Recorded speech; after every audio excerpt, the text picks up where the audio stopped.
Hi everybody. All right, let's talk about why the flute takes so much air. Okay, so awesome fact, the flute takes the same amount of air as the tuba. And that might sound pretty crazy because the tuba is so much bigger than the flute, but there's actually a really good reason for this.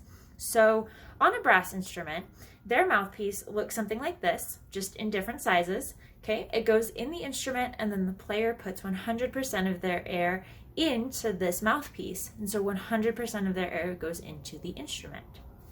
On a reed player, such as clarinet or saxophone, their mouthpiece is going to look something like this. You have a reed, you have the mouthpiece, it goes in their mouth, and 100% of their air, again, goes into the instrument. However, on flute, our mouthpiece looks different. We have what's called a head joint.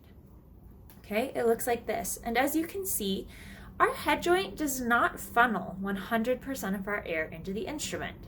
Instead, as we blow down and into the flute, our air spins through the instrument to make sound, but we don't have something here to catch all of our air. So our air hits this lip right here and it splits. So while a lot of our air goes into the flute, some of it is just lost out into the rest of the room. And so in order to make up for that, to make sure that we still have a really great, clear sound, it's really important that we use a huge amount of air to still produce a really beautiful sound.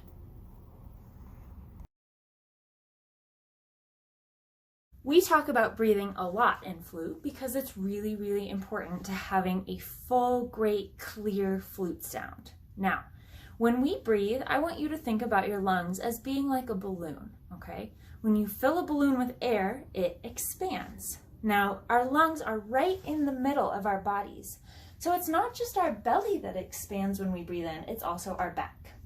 So take both of your hands, put one hand on your belly, right below your breastbone, and another one right on your back. And now take a big deep breath in, and I want you to imagine a balloon filling up from both sides. So this hand should expand and this hand should expand, like so.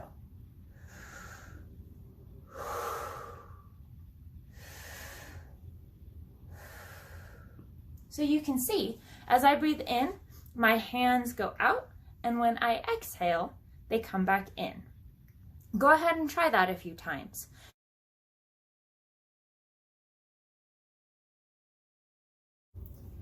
A couple things when you are practicing your breathing that's really important for you to remember is to keep your shoulders relaxed. We definitely don't want any tension in our bodies when we're playing flute. We want to be as comfortable and relaxed and loose as possible, which means that when you breathe in, what we don't want to do is go and pull our shoulders up. Just pull your shoulders up to your ear for a second. Now try to take a deep breath in. Now roll your shoulders back, relax, shake it out, take another deep breath. Does that feel better? It definitely felt better for me. So think about keeping your body relaxed because that's actually going to help you breathe better. We also want to be thinking about making an O shape with our mouth when we breathe in, rather than, okay? Because that's also going to help us control our air.